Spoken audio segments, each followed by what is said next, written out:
Vamos lá, bem-vindas à nossa primeira temporada de um talk show que vai rodar o Brasil todo para trazer temas importantes para a sua vida. A gente está hoje na temporada do Rio de Janeiro, vamos ter convidadas excepcionais aqui com temas interessantíssimos. O de hoje, o tema é Quando a Vida Te Obriga a Recomeçar e o foco, maternidade solo, perdas e reconstrução. Tema muito alto no Brasil, muitas mães, muitas mulheres passaram ou passam pelo período difícil de ser mãe solo, desafio imenso.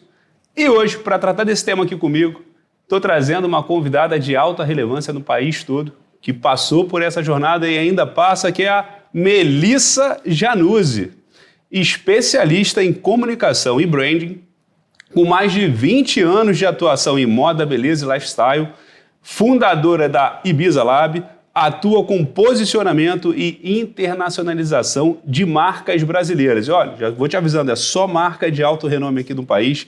Ela é mãe solo, teve sua vida atravessada por perdas marcantes e experiências que a levaram a recomeçar do zero, emocional e estruturalmente. Estou aqui com a Melissa. Melissa, bem-vinda ao nosso bate-papo. Honra é minha, obrigada pelo convite. Estou muito feliz com essa introdução aí, com esse carinho e estar aqui com você para esse bate-papo. Obrigada. E será incrível, Melissa, não tenho dúvida. A gente estava ali atrás conversando, tema de alta relevância, né? Parece que a gente está vivendo a rotina das mães solo do Brasil e com uma perspectiva que tem caminho para recomeçar, tem caminho de reconstrução. E eu sempre digo o seguinte, a gente tem uma obrigação de sair da onde a gente está melhor e mais feliz. Eu acho também. Que era o mantra da Madre Teresa de Calcutá. Ninguém tem o direito de sair da presença do outro sem deixá-lo uma pessoa melhor e mais feliz. Que a gente consiga aqui, nesse bate-papo, sairmos melhores e mais felizes e também entregar conteúdo útil para a nossa audiência. Por isso eu já pergunto, quem é a Melissa hoje? Quem é a Melissa hoje? A Melissa hoje é uma mulher mais forte, é uma mulher mais presente, assim, mais cuidadosa com ela mesma, que vive mais o presente, que eu gosto mais da Melissa hoje, dos 50 anos, do que a Melissa aos 20, sabe? Mas por que você diz? A Melissa hoje é mais cuidadosa com ela mesma, então no passado não foi tão cuidadosa com ela? Eu acho que sim. Quando você é mais jovem, você não tem... A gente estava conversando um pouquinho, né, ali atrás. Quando você é mais jovem, você acha que a vida vai acontecendo, você vai deixando a vida te levar, você não entende muito... Ainda não tem muito esse entendimento de que as coisas têm consequências e que as consequências podem ser duras, né? E aí você vai deixando aos 20, aos 30, e aí você vai amadurecendo, as coisas você vai vivendo, e aí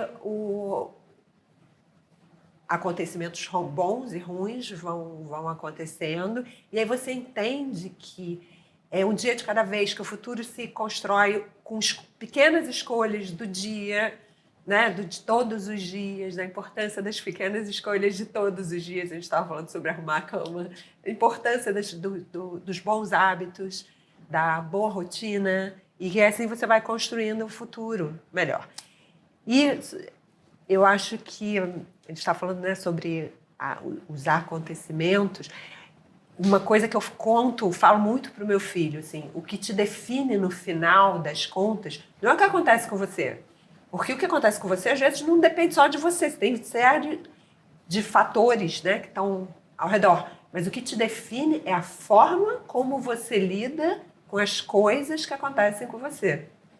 Né? Então, acho que assim, a vida é sobre isso. A gente encara o que vem pela frente. Não é tanto sobre o fato, é como a gente reage aos fatos da vida. Como né? a gente reage aos fatos da vida. Eu acho que isso fala muito mais sobre você do que sobre os fatos. Às vezes, acontece, não depende, a gente vive em sociedade, a gente está vulnerável ao nosso entorno, mas como você reage ou como você lida com o que acontece com você é o que te define, que mostra quem você é. Aí você diz o seguinte, em determinado momento da vida ali você faz algumas escolhas, e as escolhas têm consequências, mas aí quando na sua vida surge um serzinho, você chama de filho, essas escolhas se transformam, mudam, continuam sendo as mesmas, as consequências têm diferenças ou não? Eu acho que foi nesse momento que me veio essa maturidade a maternidade me trouxe junto uma parada para entender, olha só, daqui para frente tem que ser diferente, né? Assim, a maternidade, ela faz, eu digo que a maternidade faz você melhor. Maternidade ou paternidade, mas você tem a responsabilidade sobre isso, ele te faz melhor, porque você quer ser uma pessoa melhor para ele, né? Como é que você cria um ser humano bacana, uma pessoa legal? Você tendo que se rever também, você olha para você olha para a sua história de família, porque você quer todos os dias, não é sobre o que você fala, é sobre os pequenos exemplos, é como você age no dia a dia. Olha, você não pode falar, para de berrar berrando.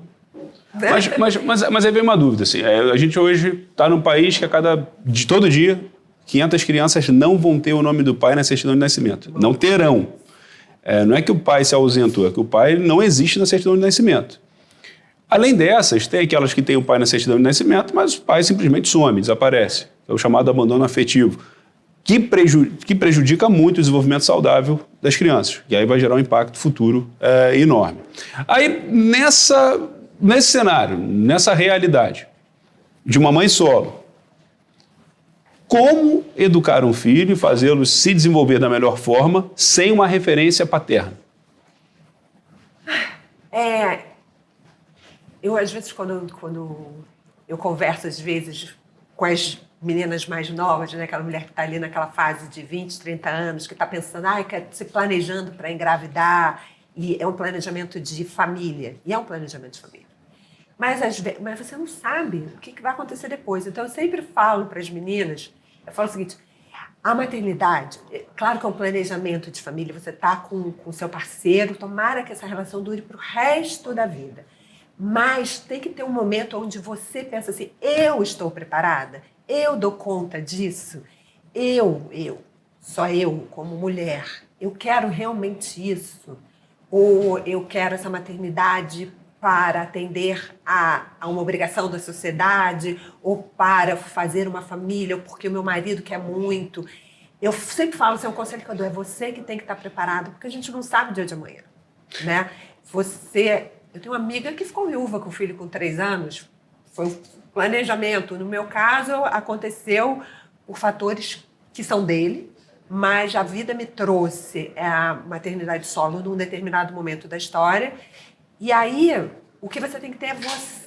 Eu acho que eu queria tanto essa maternidade, eu estava tão preparada para ser mãe, tão feliz com a maternidade, que eu falei, ok, mudaram as regras, mas eu vou dar conta disso, eu vou abraçar isso. Né? Porque a gente só controla mesmo o que depende da gente. Mas me chama a atenção, assim, você vai falar, eu queria tanto a maternidade, o pai se ausentou, mas ainda assim, como eu queria tanto, eu falei, ok, aqui eu tenho uma paralisação que é importante. O que está por trás desse ok tão comum das mães, né? Por que ainda hoje, em 2026, há uma normalização muito grande de absurdos? E por que eu digo isso? Lá no escritório é muito comum eu me deparar com mulheres que, sem perceber, normalizaram absurdos. E que absurdos que impactam negativamente na vida delas e na dos filhos. Digo isso porque se a gente vive num país em que pai e mãe têm iguais direitos e deveres, qual a lógica de um pai se ausentar, o dever não ser cumprido e nós normalizarmos enquanto sociedade? Esse, para mim, é um ponto que me chama a atenção e incomoda. Incomoda porque, de uma maneira ruim, a gente acaba, pelo exemplo, estimulando homens a serem ausentes na criação dos filhos, porque não há um chicote social nisso. Tem toda razão, saber. E é tão bom esses papos, por isso que eu fiquei muito feliz com o seu convite. Eu acho que esses papos são muito relevantes, porque assim, até para mim aqui agora, escutando você falar, é verdade, está certo. Aí eu me pego, sabe, assim, sendo benevolente, sendo, né, normalizando absurdo. Relativizando absurdos, porque a gente foi criada assim, porque a gente foi criar, eu acho que a minha geração... mas aí vamos no profundo aí, a gente foi criado assim. Olha só, quando eu olho assim, por exemplo, a geração da minha mãe, geração das avós, eu acho que a gente vem numa mudança de sociedade que vem melhorando, mas ainda tem muito caminho pela frente. E essa minha geração, né, eu acho que o grande exercício da nossa geração é esse, é não normalizar mais. E falar, olha, porque, eu vou te falar, muitas mulheres, eu me coloco nelas também, assim, existe ainda uma culpa sabe assim, de criticar esse pai, de botar na justiça esse pai, de correr atrás dos direitos do filho. A mulher ainda carrega uma culpa. Mas o que meu filho? Mas o que é o pai do meu filho? Ainda carrega. Olha só. E quando você fala carrega é peso. E aí dentro desse peso tem muito a debater, muito. E aí a gente, se você vai aprofundando em aspectos psicológicos e tal, a gente vai ver que tem muito que vem lá de trás, mas muito lá de trás. Só que tem um ponto que aí para desdobrar assim, esse pensamento, aí eu te pergunto, Melissa, enquanto mãe, ou uma mãe, a sua reflexão, a mãe ela tem que ser perfeita ou ela tem que ser suficientemente boa? Suficientemente boa. Não sou perfeita. Mas quem você buscou ser o tempo todo? A gente tenta... Assim, eu brinco que eu fico equilibrando os pratinhos, sabe? Tem horas que não dá conta, não dá. Uma vez eu vi essa metáfora dos pratinhos, eu achei maravilhosa, porque você tem 5 pratinhos, né? Assim, é o trabalho, a gente é filha, a gente é mãe, a gente é amiga, a gente é mulher, a gente é dona de casa, aí tá os pratinhos ali rodando. Cada hora, um pratinho dá uma desequilibrada, você tem que dar mais atenção para aquele pratinho. Às vezes, uma hora o prato cai, e aí você tem que recomeçar. Mas eu acho que a gente fica o tempo todo tentando ser suficientemente boa. Eu diria que vocês tentam serem perfeitos. Acho que...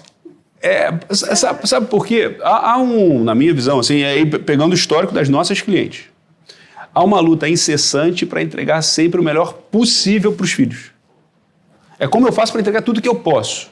Isso é ser suficientemente boa, é ser perfeita. Porque quando você me traz um dado aqui que é muito real, você fala da sua história, poxa, Renê, eu tive dificuldade, pensamentos que me travavam em colocar o pai do meu filho na justiça. A mãe perfeita coloca pai de filho na justiça? Não. A mãe perfeita não fala mal do pai do filho. A mãe perfeita não exige os direitos do filho. Quando deveria ser o inverso. Deveria ser o inverso.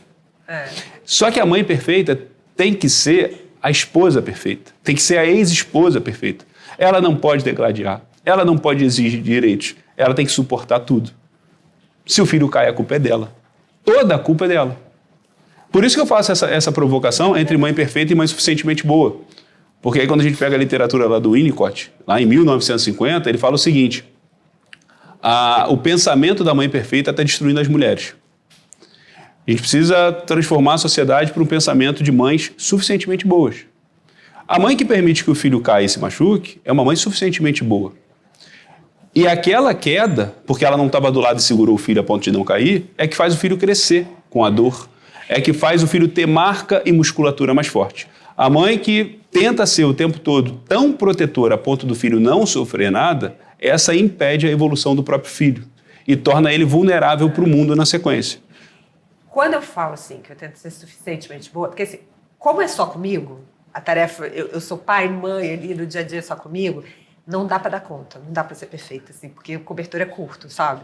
Então, às vezes, meu filho vai cair e eu vou ter que... Cara, eu não vou estar junto. Eu tô viajando a trabalho, ou algumas horas eu não vai dar todo mundo de uma reunião, só vou ver 2 horas depois o telefone dele, porque a reunião durou 3. E tá tudo bem. Então, eu tive que aprender na marra, na dor, que dá para ser suficientemente boa, não dá para ser perfeita. Ninguém é perfeito. Ninguém é. Porque assim... exercício meu, assim, porque você tem razão, a mulher tenta ser perfeita. Tenta ser perfeita. Aí no dia a dia, mas você meio que dá uma pira e fala, peraí, não dá. Não dá acontecer tudo. Mas quem é o ser humano perfeito? Fala um. Então, quando a mulher que se transforma mãe entra nessa loucura social e exigência dela de ser perfeita, é um mar de frustração. Eu tenho uma mulher frustrada. Porque ninguém é perfeito, como é que ela vai ser mãe perfeita? E aí, quando ela está frustrada, ela fica vulnerável e aceita todas as críticas porque ela não foi perfeita. E aí o entorno identifica isso e pisa cada vez mais nela porque ela é fracassada, porque ela não consegue dar conta de tudo. Aí começa a baixa autoestima. Isso é uma grande... Isso é um exercício diário. O que você está falando é muito importante. É uma coisa assim, que eu vivo todos os dias, assim, acordar no final, assim, eu fiz o meu melhor hoje. Hoje eu fiz o meu melhor. Isso eu escutei de uma senhora muito sábia. E é isso. Eu fiz o meu melhor hoje. Hoje foi o que deu para fazer. Às vezes faltou... Mas assim, é hoje, é um dia de cada vez. E aí a gente vai indo e vai construindo, sabe? Então essa coisa desse exercício diário é o que eu acho que eu tento ir por esse caminho. Então, olha, hoje, o que deu para fazer hoje do meu melhor foi isso. E isso me dá muito, quando eu olho para o Pedro, converso com meu filho, é que eu falo para ele, eu tento fazer o meu melhor todos os dias. Vou fazer o melhor todos os dias. Hoje quando você volta lá nos ensinamentos da história, né? E aí na leitura que os gregos tinham sobre felicidade do mundo, eles falavam que felicidade é quando você entrega ou devolve para o mundo o melhor que você podia com o que você tinha. Ponto. Se você faz isso, você é feliz. E isso eu sempre lembro da minha avó. Abria a geladeira, não tinha nada. Mas a gente queria comer um bolo. O que tinha na geladeira, ela fazia o melhor possível e entregava um bolo delicioso. E a felicidade dela em saber que aquele bolo estava delicioso, com poucos ingredientes, era enorme. Olha como é que a felicidade é tão menor do que esses pensamentos tão maiores que a gente tem, né? Entrega o melhor que você pode com as ferramentas que tem e sai do ambiente de culpa. E aí se torna feliz, né? Uma coisa que eu faço também é dividir muito com o Pedro. Cara, hoje, me dá um tempo. Hoje eu não estou legal. Então eu tento dividir com ele isso, ou pedir desculpas também, sabe? Pelos excessos, porque aquele dia, cara, mulher... O Pedro está quantos anos hoje? Está com 17. A gente tem dias que está exausta. E que está sobrecarregada. Falou, olha só, tem dias que falam assim, olha, mãe não ama filho todo dia incondicionalmente, não. Tem dias que mãe acha filho um saco. E hoje a minha paciência está curta com você, então me deixa. Ainda mais filho com 17 anos, né? Com a testosterona lá em cima. Exatamente, a mãe na menopausa, imagina, casa de maluco, né? Um com excesso, outro com falta. Então, eu acho que a sinceridade, administrar a vulnerabilidade dos dois lados, a gente... Porque quando eu peço desculpas para ele, eu também me mostro vulnerável e ele também fala, pô, né, assim, legal de... Aí ele também me acolhe. Humaniza, tá? né? Humaniza. Então isso é muito legal. Então a gente tem sido um caminho muito bom de aproximar dele. Aí você foi lá, falou do Pedro, que vem de um relacionamento, o relacionamento termina, depois que termina o relacionamento, em algum momento o pai do Pedro, some do mundo, você fica sozinha com o Pedro. Aí eu te pergunto, o que mais pesa? A responsabilidade ou a solidão de carregar tudo sozinha? Eu acho que assim, os dois pesam, cada um pesa mais em momentos diferentes, sabe? Eu lembro que quando o pai do meu filho falou, olha, quebrei, tem 10 anos isso, hoje estava tendo aquela trend do Instagram, onde você estava em 2016, eu falei, gente, 2016 foi um ano muito significativo para mim. Foi porque aconteceu um incêndio e depois o pai do meu filho. Então, foi bem em 2016 que ele falou, olha, estou passando por uma dificuldade financeira, não vou mais conseguir. E começou com o processo de não pagar todo mês a pensão, até que foi escassando. Mas aí eu falei, bom, aí você respira, né? Fala, tá comigo agora, minha realidade é essa. Então, a partir disso, como é que eu vou lidando com isso? E aí... Tem dias que pesa a solidão, a solidão, me sinto muito sozinha em lidar com tudo, aí a solidão vem quando a demanda emocional é maior, né? Porque principalmente adolescente, criar um filho, tem uma demanda emocional aí muito forte, que na criação, como a gente falou assim, você se revê, a maternidade faz você... Para você ter ferramentas para educar, você tem que olhar as suas ferramentas. Antes de educar, você tem que olhar as suas ferramentas que você tem, né? Então, isso é um exercício emocional. E o financeiro, quando você é duro pra caramba, mas quando você tá com o emocional equilibrado, de alguma forma você dá um jeito nesse troço, sabe? Né? Assim, mesmo que tenha que fazer uma dívida, que tenha que enxugar aqui para tampar ali, o cobertor está curto, se organizar financeiramente, arrumar um emprego a mais, se virar nos 30. Mas quando você está emocionalmente equilibrada, a coisa vai de algum jeito, sabe assim? É mais ou menos aquela história do avião, né? Máscaras cairão, primeiro em você e depois de quem está do lado. Se a gente não estiver bem, a gente não anda, né? Nesse ambiente de mar revolto, que é a criação de um filho sozinha, qual é o maior desafio que você teve, ou que você experimentou? O que ninguém fala sobre criar filho sozinho? O que ninguém fala sobre criar filho sozinha? Gente, eu acho que tem uma certa solidão. Porque, assim, eu não posso reclamar que eu tenho uma rede de amor, assim, eu tenho uma família maravilhosa, tenho amigos incríveis. Então, eu tenho uma rede muito acolhedora em volta de mim. Mas eu acho também que quando eu falo a solidão, assim, a responsabilidade é minha. As pessoas gostam de quem se gosta, as pessoas ajudam a quem faz por si, sabe? Uhum.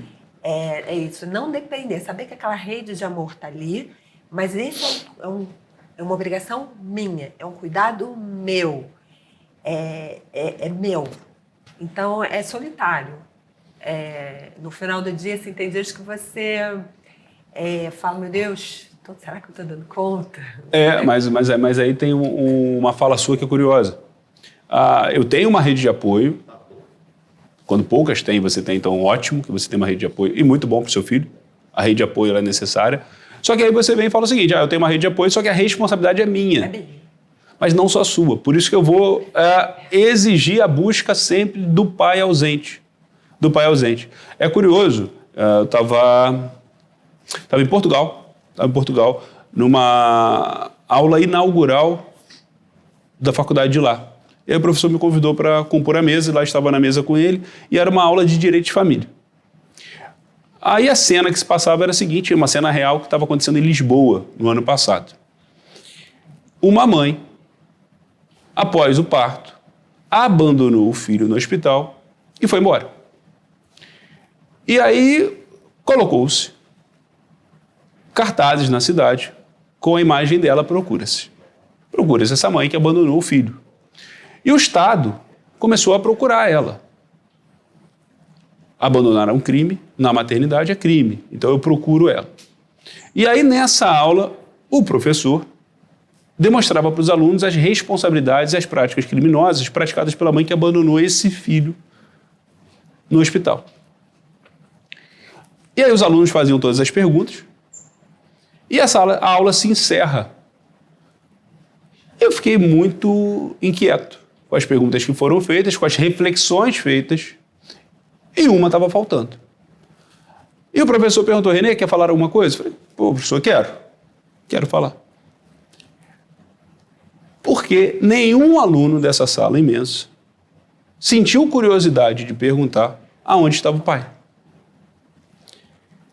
E por que, na sociedade que a gente vive, quando um pai se ausenta da criação do filho, ele não é perseguido pelo Estado. Exige-se que aquela mãe, enfraquecida e com o filho no colo, faça a perseguição toda. Sem recurso, sem apoio, sem nada. Mas, ora, quando a mãe abandonou o filho no hospital, o pai não precisou ir atrás dela, o Estado correu atrás dela, imputando a ela a prática de crime. A gente tem aqui um grande problema. Que vai começar, Melissa, na minha visão, na normalização que a gente faz com relação a pais ausentes. Não, você tem toda razão. Rede de apoio, nenhuma tem a obrigação de suplantar a ausência de pai.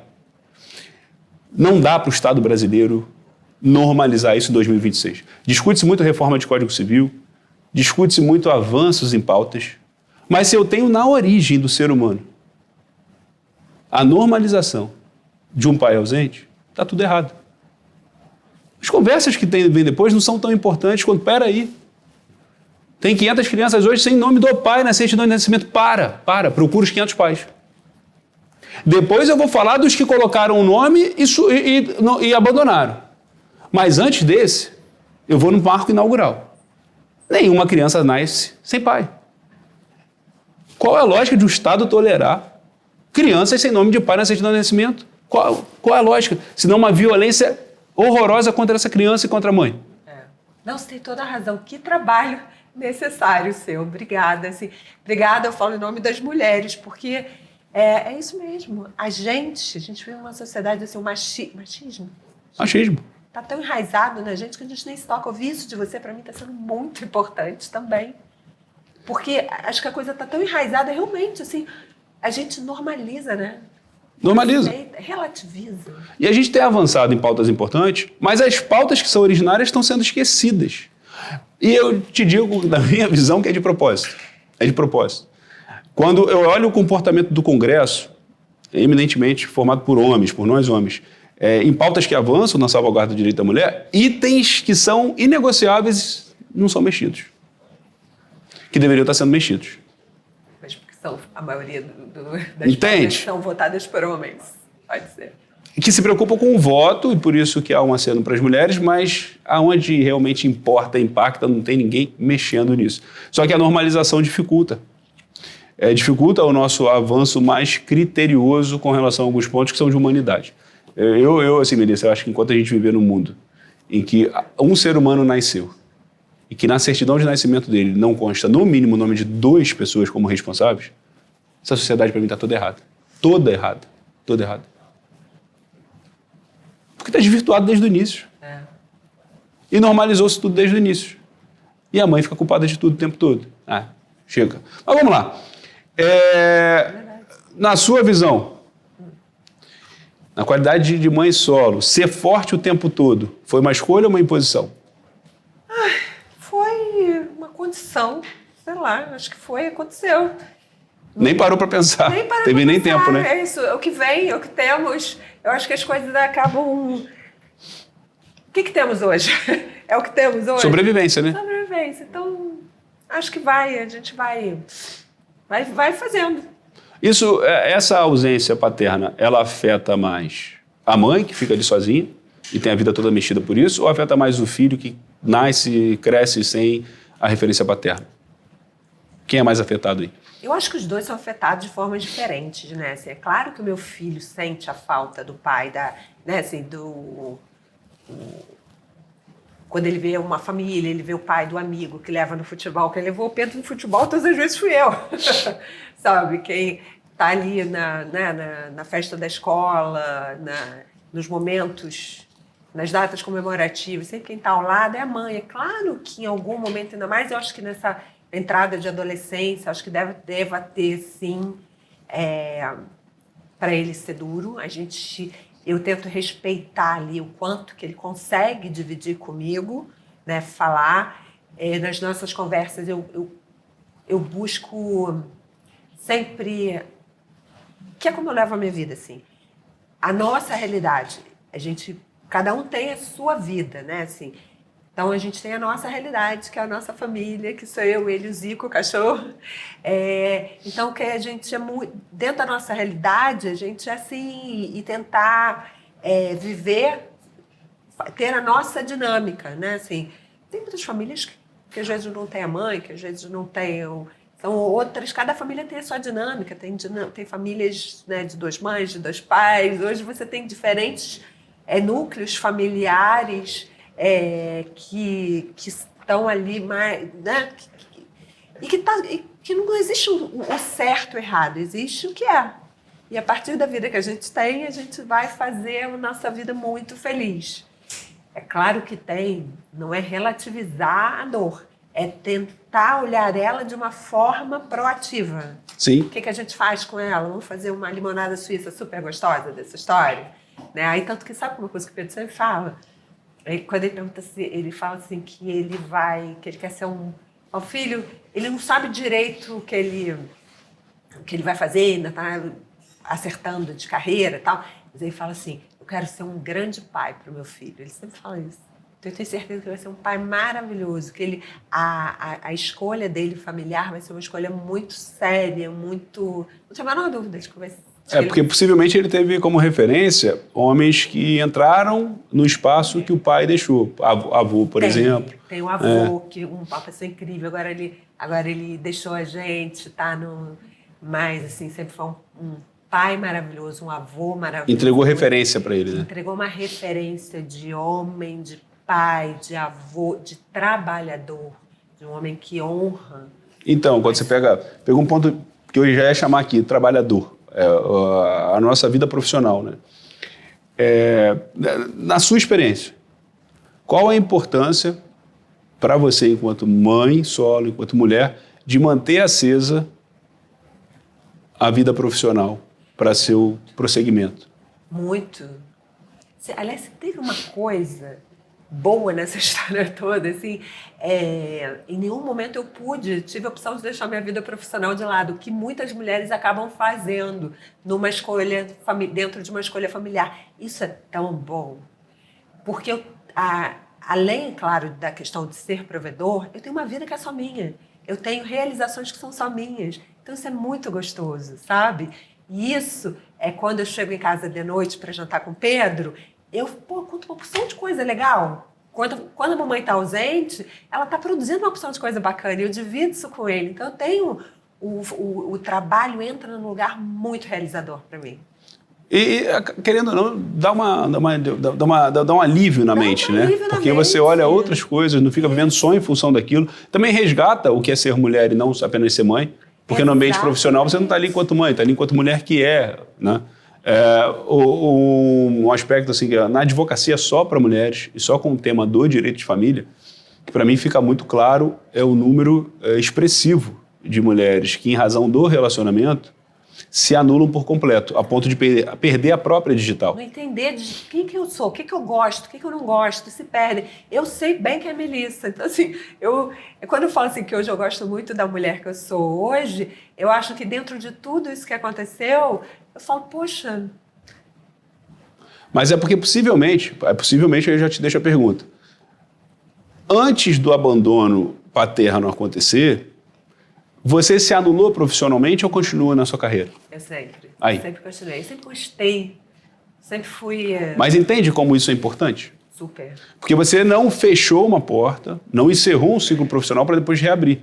Você se manteve nesse ciclo profissional. A realidade que eu pego no escritório é que com a gestação há um estímulo, uma parte relevante dos casais, para que a mulher se afaste do trabalho. Com o nascimento de filho, esse estímulo fica ainda maior para o afastamento daquela mãe do ambiente de trabalho, que vai ouvir por vezes: não faz sentido pagar uma babá, um terceiro educar o nosso filho, se você ganhar a mesma coisa que ela, o gasto vai ser igual, fica você dentro de casa. Então essa conversa ela é muito comum. Só que essa conversa ela é muito cara para o desenvolvimento e manutenção da própria família e para a felicidade daquela mulher. Você sabe que uma pergunta que eu escutava muito: gente, como é que foi para você voltar ao trabalho? Foi tão duro? Eu falei, e aí? Como é que eu tinha vergonha de falar que eu estava louca para voltar ao trabalho? Você sabe o que eu fiz numa licença maternidade? Fui fazer um curso na Casa do Saber. Juro por Deus. Porque eu lembro assim, que eu com 2 meses ali amamentando meu filho, e olha, eu estava muito feliz, tá? Assim, em nenhum momento, não tive depressão pós-parto, que tudo bem se tiver, que é super... Essa mulher que abandonou, aquilo foi uma depressão. É isso. Ponto. Mas eu não tive, eu curti pra caramba, mas com 2 meses eu olhei e falei, gente, 7 horas da noite eu ainda estava com aquela camisola, estava a melhor amiga da minha babá, só falando de casa, comida. Aquilo começou a me dar um nervoso, de assim, cadê a Melissa? Eu não estava eu me olhei no espelho, eu estava eu estava vendo a mãe, mas eu não estava vendo a Melissa. Eu falei, peraí. Aí eu fui fazer um curso de história na Casa do Saber, que era próximo da minha casa, 1 hora por semana. Foi se resgatar. Eu fui me resgatar. E isso, em nenhum momento, eu senti culpa, tá? Eu só precisava de um tempinho pra mim. E aí, quando eu fui voltar ao trabalho, que as pessoas me perguntavam, e aí, foi duro? Eu falei, foi maravilhoso. Eu estava louca para voltar ao trabalho. Meu filho já estava com quase 6 meses. Foi ótimo que eu juntei, né, o período com férias e tal. Foi ótimo. Ele já estava terminando o período de amamentação, já estava indo para papi. Foi voltar, para mim, ter o tempo. Eu acho que eu sou mãe também. Eu sou mãe também. Eu não ia ser feliz sendo só mãe, como eu também não ia ser feliz sendo só profissional. Não, e você foi forte também, porque quando você assume essa posição lá atrás, você possivelmente foi mais criticada do que elogiada. Eu não tinha coragem de falar isso. Não foi duro, não, foi ótimo. Porque, é porque uma mãe perfeita não deixa o filho com 6 meses em casa para trabalhar. Não deixa. Não tem esse direito. E a sociedade vai apedrejar. Eu não tinha coragem de falar isso para as mães, mas eu fiquei tão feliz voltando ao trabalho. Mas será que hoje as mulheres já têm coragem de tocar nesse tema? Facilmente? Um pouco mais. Acho que a gente está melhorando. Quando eu vejo... Outro dia, eu estava vendo, estava passando de tarde a novela do Manuel Carlos. Tem 20 anos as novelas do Manuel Carlos. A gente já deu uma boa avançada. Aquilo ali, para mim, foi eu consegui visualizar ali o quanto que a gente já avançou. Imagina, tem 20 anos. O marido falava, cala a boca, senão eu te bato. Não fala assim comigo. Né? Assim, tinham algumas... E era o comum, é o normal. Há 20 anos atrás. É o normal. 20 anos atrás... Aliás, era exigido isso dos maridos. A gente está falando do começo dos anos 2000. Exato. Começo do século XXI. Isso. Olha como é pouco tempo. É muito pouco tempo. A gente já teve avanços, sim, mas ainda tem muita coisa pela frente. Mas você nota que, ainda que a gente tenha avanços importantes, os avanços de origem a gente não debate. Não debate. E é de propósito. É de propósito. É verdade. Por isso que dar voz para esse tema é importante para a gente avançar enquanto sociedade. E quanto é importante esses encontros. Esses encontros. Que você está promovendo. Muito bom. Que você até falou em algum momento ali, René, posso chamar isso de machismo? Alguma coisa que você falou assim, isso é machismo? Eu sou muito, assim, eu me afasto muito dos rótulos, porque no nível de atrito que a sociedade está, quando você rotula, você desvirtua o debate. Porque se a gente parar para pensar, cada um tem um significado do rótulo. Então, o machismo para você é uma coisa, para mim é outra coisa, o feminismo para mim é outra coisa. Então, assim, acaba que ninguém está falando sobre o mesmo tema. Cada um está falando sobre a convicção que tem sobre aquele rótulo, que são temas diferentes. Então, onde que eu vou chegar num lugar aqui? Nunca. Que fala muito mais sobre si do que sobre o outro. E o mais importante é a gente falar do todo, do coletivo. Eu estava num debate, eu componho muito mesa de debate, né? Aí me perguntaram assim, René, você é feminista? Eu falei, depende do seu conceito do que é ser feminista. O meu conceito sobre feminismo é igualdade. Sou feminista. Se eu sair dessa baliza de igualdade, eu não sei o que é, então não vou falar se eu sou ou se eu não sou. Mas se o seu conceito for igualdade com uma outra roupagem, estou aqui. Fora isso, não. Só que hoje a gente tem uma grande dificuldade de dialogar, a gente vive num mundo de uma cacofonia contemporânea, todo mundo fala, ninguém ouve nada, todo mundo com certeza e cada vez mais fechado em grupos, com as suas convicções, e ninguém evolui para lugar nenhum. Lugar nenhum. Por isso que eu tanto quanto corro desses rótulos e tento me aproximar mais da explicação do que a gente está a falar, do que a gente está a conduzir. Melissa, depois dessa trajetória desafiadora de mãe solo, qual foi a despedida mais importante da sua vida? E aí pode ser com relação a pessoas, com relação a relacionamento, do seu eu com o seu eu. Qual foi aí a mais marcante, a despedida mais marcante? Assim, eu tive alguns momentos marcantes na minha vida, nos últimos 10 anos, e cada uma é de uma forma, né? Assim, agora, perdi meu pai recentemente. É uma despedida, eu até fiz um post sobre isso ali, eu acho que quando você perde um pai, aquela menina que está dentro de você, ela vai, sabe, eu acho que é também o fechamento desse ciclo dela, menininha, que quando está próxima do pai, assim, sabe aquela pessoa assim, tá tudo certo, eu já cuido da minha vida há muito tempo, mas toda vez que eu tive uma crise, só aquele colo dele, aquela voz do pai falando, tá tudo bem, a menina tá ali, e no final das contas era eu que lidava com tudo, mas aquele colo com aquela vozinha de tá tudo bem, e tá tudo certo, vai dar tudo certo, é bom. Então foi uma despedida dessa menina também, desse ciclo, não diria nem que eu sou mulher, daqui pra frente adolescente, a jovem tem que... Mas foi um ciclo, a separação, assim, né, quando esse momento que o pai do meu filho fala, olha, quebrei, não está mais dando para comparecer, e ele, por as questões dele, também foi uma ruptura que ali a Melissa teve que se rever. É uma dor, é um medo, é um caramba, peraí, a gente fez um acordo de uma forma, agora daqui para frente de outra, como é que eu vou dar conta disso tudo? Então também foi uma ruptura muito forte. tive um incêndio, um período em 2016, eu passei por um incêndio na minha casa, um curto-circuito no ar-condicionado, e a gente perdeu tudo. Eu e meu filho perdemos tudo.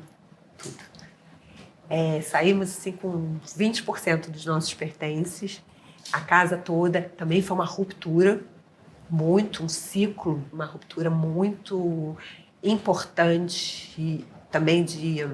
Não foi um período de renovação? Eu tô falando foram 3 renovações diferentes, mas foram renovações. Foram momentos onde a vida falou, olha só, vamos embaralhar e dar de novo. É isso. Tá na hora de... Vamos embaralhar. Olha só, Melissa, vem cá. Vamos embaralhar essa mesa aí, vamos dar de novo e agora... Porque tem muitas pessoas que vão pro caminho de olhar aqueles bens materiais queimados e adoecer com aquilo.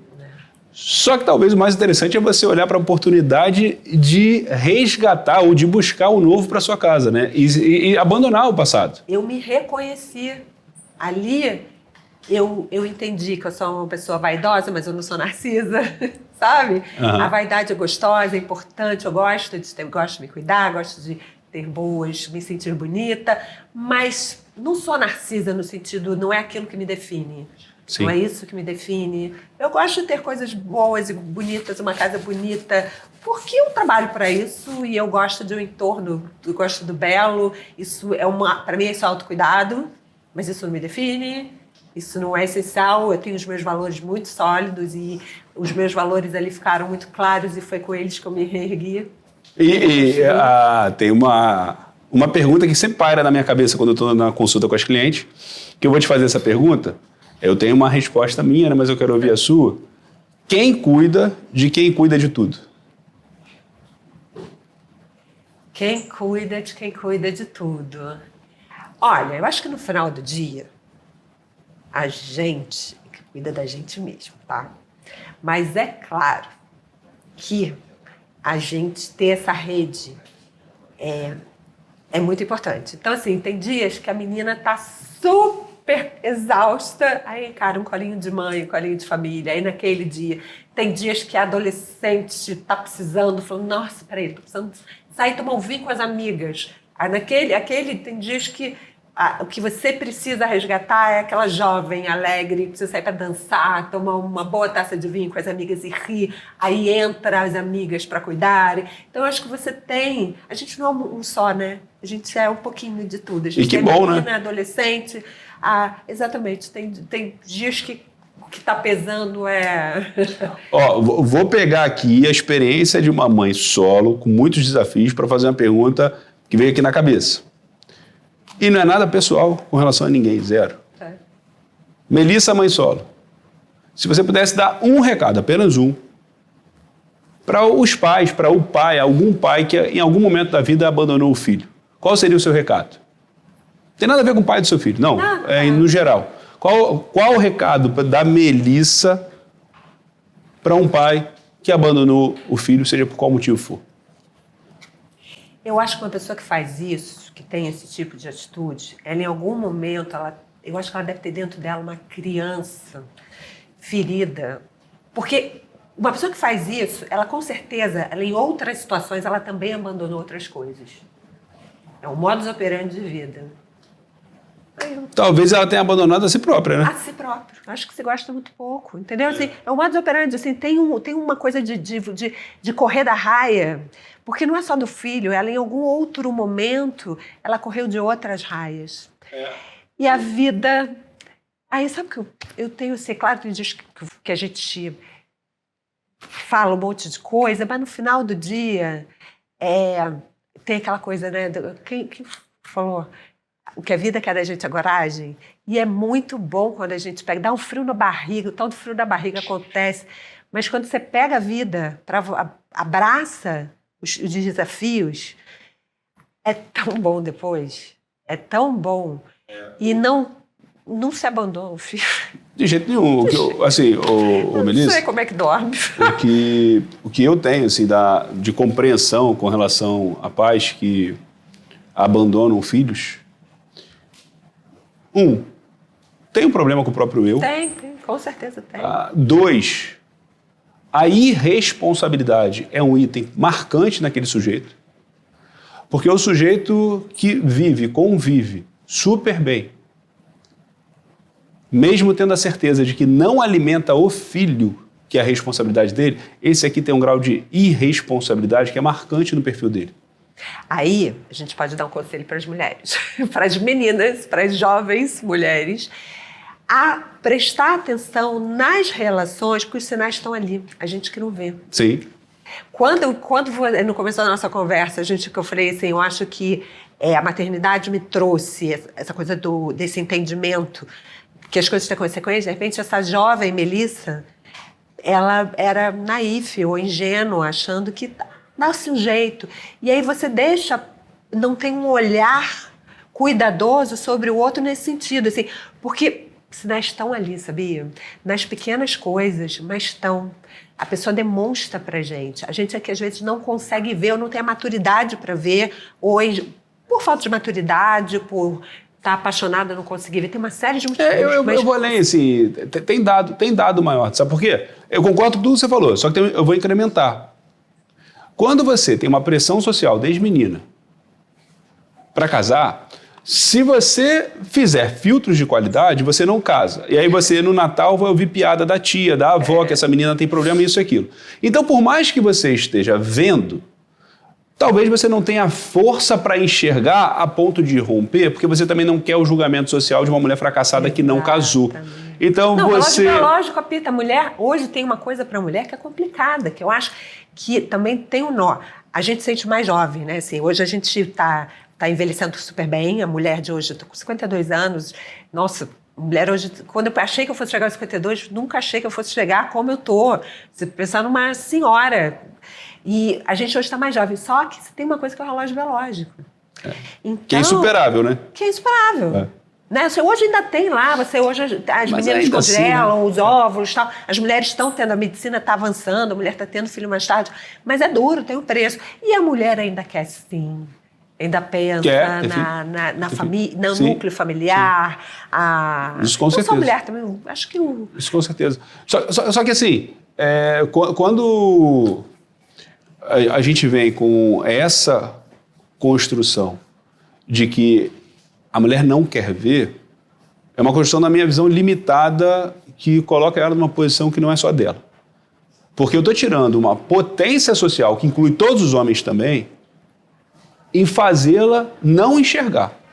Então, o que eu digo é o seguinte, tem uma sociedade que obriga ela a casar, que obriga a casar, que obriga a casar. Ela, por ser obrigada a casar, a ter filhos, senão ela é uma fracassada, ela baixa os filtros de qualidade, então passa a não enxergar. Aí lá na frente, quando dá o problema, essa mesma sociedade, mas não viu porque não quis. Peraí, tua responsabilidade desde lá de trás enquanto sociedade, que está forçando ela a casar com qualquer um para cumprir requisito social. Pera lá. Por isso que eu falo, os debates são mais profundos e a gente exige muito a autorresponsabilidade daquela mãe, daquela mulher, mas a gente não olha a nossa numa contribuição de sociedade que empurra ela para aquele caminho. É mais, o buraco aqui é mais embaixo, né? Esses homens foram criados por mulheres. Posso falar que, mas assim, o quanto a sociedade é mais. Vamos falar só mulher. Vamos falar os pais. Mais permissivos com esses homens sobre essas falhas. Porque é isso, assim, é quando você lá atrás, entendeu? Você foge de uma responsabilidade, você deu uma palavra que ia entregar Começa na escola. Compromisso. Combinou de estar a tal hora de entregar o trabalho. Tem que fazer. São compromissos. Honrar compromissos. Uma vez que você se compromete... Que tem a ver com responsabilidade. E é o ciclo interminável. A semana passada eu estou conversando com uma cliente nossa. O filho de 13 anos não quer mais ir para a casa do pai, porque o pai tem um comportamento inadequado com ele. Ele justifica para a mãe e ainda fala... no que a mãe questiona. Mas a sua avó paterna e o seu avô paterno falaram o quê? Que eu tenho que aceitar o meu pai do jeito que ele é, porque ele é meu pai e que meu pai erra. Ou seja, são pais que o tempo todo, até hoje... Passa a mão na cabeça do filho, hoje burro velho, que faz besteira com o neto e agora o neto vem com uma criação deturpada também. E aí acha que o neto tem que aceitar, ao passo de que deveria ser um trabalho desse homem, que é isso que a gente falou da maternidade. Paternidade é a mesma coisa. Quando você gera um filho, que você tem a responsabilidade da criação, você tem que se rever. Né? Eu falei de mim como mãe, mas o pai também. Isso, o pai também. Precisamos interromper ciclos. Precisamos Interromper ciclos, é. interromper ciclos. É. E tem uma frase sua que é bonita ao longo da nossa conversa, que é a preocupação do seu filho de interromper ciclos na medida de ser um bom pai, já que ele não teve um bom pai. Me emociona quando ele fala isso. É um grande desafio, ele tem uma escalada imensa pela frente, porque a tendência, por mais que queira, é repetir o que existiu com ele, e ele tem um grande desafio. É ele que vai ter que romper esse ciclo. Para fechar aqui, Melissa, faço uma pergunta, agora não direcionada para os pais, mas para o que importa também e muito no nosso bate-papo. Qual a mensagem que você manda para as crianças, para os filhos que foram abandonados pelo pai durante a criação? Eu acho que... É o que eu falo para o meu filho. Cada um tem essas... cada um de nós, pai e mãe não é perfeito. Não ser perfeito não justifica uma atitude errada, mas é tentar não se... A atitude é dele. O que você... A partir da realidade que você tem, né, da sua realidade, porque no final do dia a vida é sua, a construção da felicidade é você que vai fazer. Então, escolha ser feliz todo dia. Sabe o que eu falo para o meu filho? Eu falo, filho, as mães falam assim, a pessoa que mais chama no mundo é a mamãe. Não, a pessoa que mais chama no mundo tem que ser você mesma. Então, eu estou aqui para te dar todas as ferramentas, mas no final do dia é você que vai ter que saber usar. Então, escolhe ser feliz acima de qualquer coisa. Escolhe ser feliz. Seu pai já tem a idade dele, ele já viveu, ele já errou. Você que tem uma vida enorme pela frente. Apesar da circunstância, o que você quer? Qual é a tua felicidade? Qual é o teu sonho? E vamos atrás dele, vamos fazer. Então é isso. Qual é o teu sonho? Eu diria isso. E assim a gente vai terminando aqui o nosso bate-papo com uma frase que é marcante, né? A pessoa mais feliz, a pessoa mais importante na sua vida é você. Melissa, obrigado pela oportunidade de conversar com você, por você ter entregado para a nossa audiência a sua bagagem, a sua experiência. Troca incrível, obrigado por tudo. Para você que ficou até agora nos acompanhando, obrigado. Tem mais do tema que importa na sua vida. Até o próximo bate-papo.